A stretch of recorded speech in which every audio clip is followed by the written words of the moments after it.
میں بات کر دوں مندر کے حوالے سے، آپ کو یہ دکھا دیتا ہوں، جس طرح یہ ہے نا میڈیا کا مکرو چہرہ، اسی طرح آپ کو ایک اور چہرہ بھی دکھا دیتا ہوں، اور نون لیگ کا سوشل میڈیا سیل، وہ آپ کو پتا ہے گانا بھی کوئی بنا ہوا ہے، پتہ نہیں مودی کا کیا، خبریں یہی ہیں، میرے پاس کنفرم نہیں ہے، اس کو پکڑ لیا گیا جس نے یہ گانا بنایا گایا وغیرہ، وہ جو بھی ہوا، ٹھیک ہے۔ یہ پڑھیں آپ، اسلام آباد ہندو panchayat in an emergency meeting held today has announced to discontinue Krishna temple construction work for time being following some unpleasant incident at the site. So far the boundary wall was being erected with panchayat resources. پوری بات سمجھ لیں،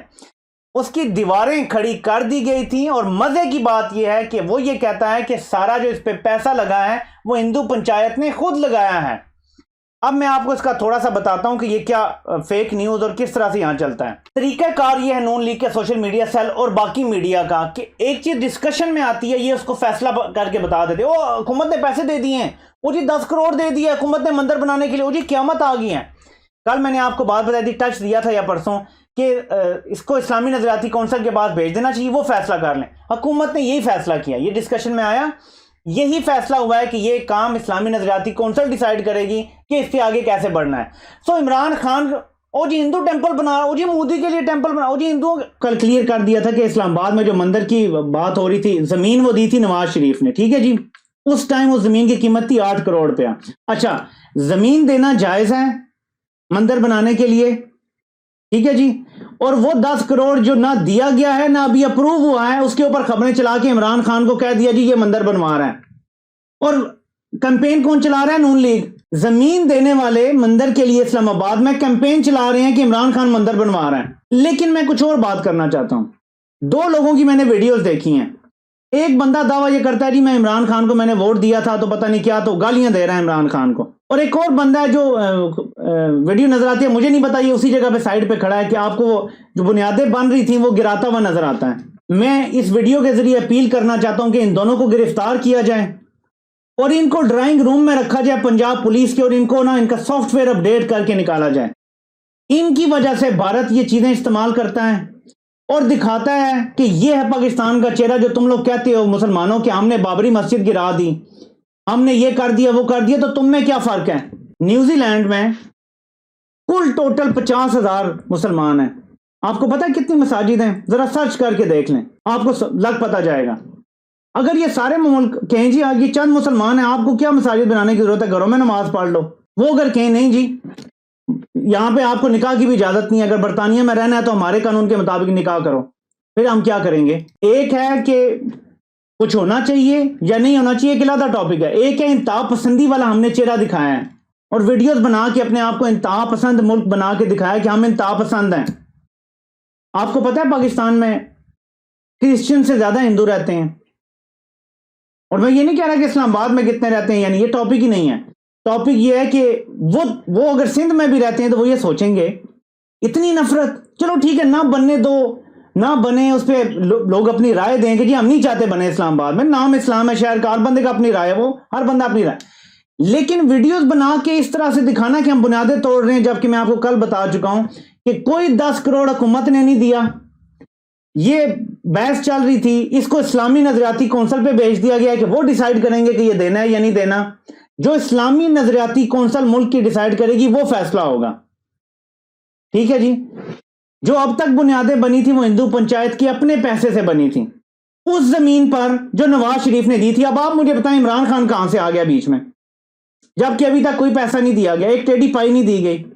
لیکن یہاں پہ انتہا پسندی چل رہی ہے، کچھ ریلیجیس جماعتیں اور نون لیگ جو چاہتی ہے کہ یہ جو ووٹ ہے، تو پی ٹی آئی کو تو کوئی خطرہ نہیں ہے، لیکن نون لیگ کو بڑا خطرہ پیدا ہو گیا ہے، اور وہ اب چاہتے ہیں کہ ہم وہ والا ووٹ بینک جو اس طرح کے مذہبی جذبات کو ابھار کے پیدا ہوتا ہے وہ ہم واپس حاصل کر لیں، اور یہ جنگ چل رہی ہے جس کی وجہ سے یہ روز یہ شوشے اٹھاتے ہیں۔ تو میں صرف اتنا کہوں گا کہ یہ جو 2 لوگوں کی ویڈیوز میں نے دیکھی ہیں، ان کا سافٹ ویئر اپڈیٹ کرنا ضروری ہے اور ان سے پوسٹ کروانا ضروری ہے کہ ہم نے غلط کیا ہے۔ ایک بات یاد رکھیں، اللہ تو ایک ہی ہے، ٹھیک ہے، لیکن وہی رب آپ کو قرآن میں کہتا ہے کہ اوروں کے خداؤں کا بھی مذاق نہ اڑاؤ، حالانکہ کوئی اور کسی خدا کا تو وجود ہی نہیں ہے، جس چیز کا وجود ہی نہیں ہے آپ کو قرآن میں کہا جاتا ہے اس کے خدا کا مذاق نہ اڑاؤ، کیونکہ اگر تم ان کا مذاق اڑاؤ گے وہ تمہارے رب کا مذاق اڑائیں گے یا غلط کوئی بات کریں گے۔ اسی طرح اب جب پاکستان میں ایک مندر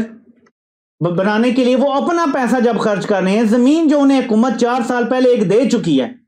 ٹھیک ہے، اس میں ان کا کوئی قصور نہیں ہے، زمین انہیں مل چکی ہے، موجودہ حکومت کا اس میں کوئی کردار نہیں ہے، ٹھیک ہے۔ اب اگر وہ بنا رہے ہیں اپنے پیسوں سے، انہوں نے بنیادیں بنائی ہیں، وہ ہم توڑیں گے، کل کو وہ ہماری مساجد ہندوستان میں توڑیں گے تو ہم کس منہ سے کہیں گے جی یہ غلط ہے؟ ہم یہ کہتے ہیں جی کہ مسلمان، ایک اور میں زاویے سے آپ کے سامنے رکھتا ہوں، ہمارا یہ دعویٰ ہے اور یہ زیادہ تر لوگوں کا اکثریت کا یہ دعویٰ ہے، اس پہ فتوے بھی ہیں جو بھی ہے، ٹھیک ہے، تو صرف میں آپ کے سامنے وہ رکھتا ہوں جی کہ یہ جو پہلے سے بنے ہوئے ہیں عبادت گاہیں ہم نہیں گراتے، لیکن ہم نہیں بننے دے سکتے، تو ہندو تو پھر یہ کہہ سکتے ہیں کہ یہ ساری سرزمین جو ہے اس پہ تو ہمارا قبضہ رہا ہے 4000 سال سے، تو ہم نے مساجد کیوں بننے دی ہیں؟ پھر تو وہ کہیں گے کہ ہم نے بابری مسجد ٹھیک گرائی، یہی تو ان کا کلیم ہے کہ یہاں پہلے مندر تھا پھر مسجد بنی ہے، یہی تو کلیم ہے ان کا۔ تو ہمارے ہاں بھی RSS والی ایک سوچ پیدا ہو چکی ہے جس کو ہم نے بدلنا ہے۔ اللہ کے دین کو پھیلانے کا بہترین طریقہ یہ ہے کہ ہم ایک عملی نمونہ بنیں، ہم اپنے عمل سے ثابت کریں، اتنے اچھے ہوں، ہم قرآن ایسا پڑھیں، ایسا اس کا عملی نمونہ بنے کہ لوگ ہمیں دیکھ کے مسلمان ہو جائیں۔ میں آپ کو ایک چھوٹی سی مثال دوں گا، پھر اس پہ آج کی نشست کو جو ہے وہ ختم کرتے ہیں، اور کوئی یہ تعریف والی بات نہیں ہے، کوئی عملی نمونے والی بات نہیں ہے۔ میں ایک جگہ جاب کرتا تھا، تو نائٹ کا میرا کام ہوتا تھا، ساری رات، تو میں نماز جب کا ٹائم ہوتا تھا، تہجد کا بھی ٹائم ہوتا تھا تو تہجد پڑھنے چلا جاتا تھا، پھر فجر کا ٹائم آ جاتا تھا رات ہی کے دوران صبح تک، مطلب تو اکثر میری عشاء بھی وہی ہوا کرتی تھی، تہجد بھی اور فجر بھی، تو میں ہر دفعہ جو بریکس ملا کرتی تھی اس میں نماز، تو ایک وہاں پہ ایک کرسچین تھا، تو وہ کیریبین سے اس کا تعلق تھا، مطلب ویسٹ انڈین آپ کہہ سکتے ہیں، وہ مجھے دیکھا کرتا تھا، کہتا تھا یار تم بڑے باقاعدہ اتنے رات کے ٹائم، تو ہمیں تو بیٹھے بیٹھے مطلب اب بیٹھ کے کام کر رہے ہو آپ کو نیند آ جاتی ہے، وہ کہتا ہے یار ہم تھکے ہوئے ہوتے ہیں، دل ہی نہیں کرتا کچھ کرنے کا، تو تم کیسے جو ہے وہ اتنا کر کے، وہ میرے ساتھ جو ہے وہ شروع ہو گیا جہاں وہاں نماز کے لیے۔ اور ایک اور مزے کی بات، ملک گوروں کا، اور وہاں میں جاب کر رہا ہوں، اور وہاں باقاعدہ مسجد بنی ہوئی ہے، جائے نماز وہاں بچھے ہوئے ہیں، باقاعدہ وضو کی جگہ بنی ہوئی ہیں، اب وہ کہہ سکتا ہے جی میں کیوں بناؤں، یہ تو میرے مذہب کے خلاف ہے ملک میں، لیکن آزادی دی ہوئی ہے، تو یہ ایک علیحدہ چیز ہے۔ لیکن وہ پھر میرے ساتھ جو ہے نا آنا شروع ہو گیا، یہاں تک نوبت آئی کہ وہ مجھے اسے انٹرسٹ پیدا ہوا کہ قرآن میں نے پڑھنا ہے، میں نے اسے وضو کرنے کا طریقہ سکھایا وہیں پہ بیٹھ کے، پھر میں نے اسے ایک قرآن جو ہے وہ دیا انگلش ٹرانسلیشن والا، وہ اتنا امپریس ہوا کہ اس نے کوئی 1-1.5 ہفتے میں نا وہ انگلش ٹرانسلیشن وہ اسے دن رات پڑھتا رہا اور اس نے پڑھ ڈالا۔ وہ کہتا ہے یار کیا زبردست تم نے مجھے یہ بک دیا ہے، کہتا ہے میں دوبارہ پڑھوں گا، میں بار بار پڑھوں گا۔ ہم نے اپنے عمل سے لوگوں کو اسلام کی طرف بلانا ہے، لاتے مار کے نہیں، گدھے کھوتے بن کے نہیں، مسلمان بن کے ہم نے لوگوں کو اپنی طرف بلانا ہے، ہم نے اسلام کا عملی نمونہ بن کے لوگوں کو اپنی طرف بلانا ہے۔ قرآن کی ایک آیت ہے، اللہ پاک کہتے ہیں کہ اگر ہم چاہتے نا تو سب کو ایک دین پہ کر دیتے، تو کیا تم سختی کرو گے، زبردستی کرو گے لوگوں کے ساتھ؟ یہ تو اللہ بھی کر سکتا تھا۔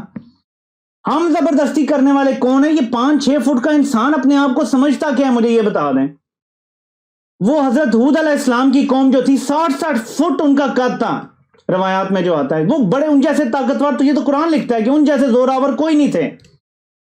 اپنے آپ کو بڑی توپ چیز سمجھتا۔ ہم 5-6 فٹ کا انسان اپنے آپ کو بڑی توپ چیز سمجھتا ہے، زبردستی لوگوں کے اوپر جو ہے وہ ہم نے چڑھنا ہے۔ تھوڑا سا ہمیں انسان بننا پڑے گا، اصل مسلمان بننا پڑے گا، عملی نمونہ بننا پڑے گا۔ آپ دیکھیں گے کہ انشاءاللہ اسلام جس تیزی سے پھیل رہا ہے اس سے زیادہ تیزی سے پھیلے گا انشاءاللہ تعالی۔ حق جو ہے اس کو پھیلانے کے لیے نبی پاک صلی اللہ علیہ وآلہ وسلم کا رستہ جو ہے وہ ہمیں اپنانا پڑے گا، اپنے اخلاق اچھے کرنے پڑیں گے، اور اسلام کا عملی نمونہ بننا پڑے گا۔ لفظ مسلم کا ترجمہ تو ذرا دیکھ لیں، acquiring peace by submitting your will to Almighty Allah۔ کیا ہم ایسے کرتے ہیں؟ کیا ہم نے اپنے آپ کو اللہ تعالیٰ کو بالکل سونپ دیا ہے؟ نہیں، ہم ایسے نہیں ہیں۔ کیا ہم ہر چیز میں یہ دیکھتے ہیں کہ یہ جو میں اس وقت عمل کر رہا ہوں، اگر نبی پاک صلی اللہ علیہ وآلہ وسلم ہوتے تو وہ کیا کرتے اور ہمیں کہا گیا ان کی سنت پہ چلو؟ کیا ہم ہر چیز میں یہ دیکھتے ہیں؟ جب جواب نفی میں ہے، جب چوری چکاری سود سب کچھ یہاں موجود ہے، تو ہمارا ایمان جو ہے وہ اس چیز سے خطرے میں کیسے پڑ سکتا ہے؟ پھر ہمارے ایمان کو اور بہت سارے خطرے ہیں، ان خطروں پر ہمیں زیادہ توجہ دینی چاہیے۔ انشاءاللہ تعالی ناظرین، آپ سے اسی طرح ملاقات ہوتی رہے گی، بات ہوتی رہے گی۔